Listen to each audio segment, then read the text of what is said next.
Hey, man. I'm going to show you, man, what we do on the batteries to protect the battery wires from corroding. We use this stuff right here, man. It seems to last longer. A lot of people use grease on the battery wires. They put grease here. Nothing bad about that.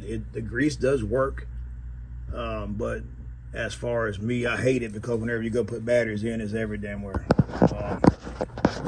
But the main thing is when you spray the battery to protect the wires, a lot of people just spray the battery post. You want to spray right here on the connection where it connects at.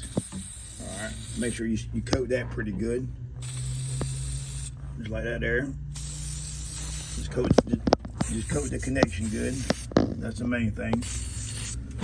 And I just wanted to show, man, a lot of people, and I mean, the main thing to keep the wires from corroding is don't overfill your batteries, man. A lot of people overfill the batteries, and what that does over time, it boils the acid. It boils the water and acid out your batteries, and over time, all your acid's gone, and all there is nothing but water in the batteries. Then that causes your batteries to get hot and heat up. But all right, man, I'm just gonna show you what we use, man, to protect the battery wires.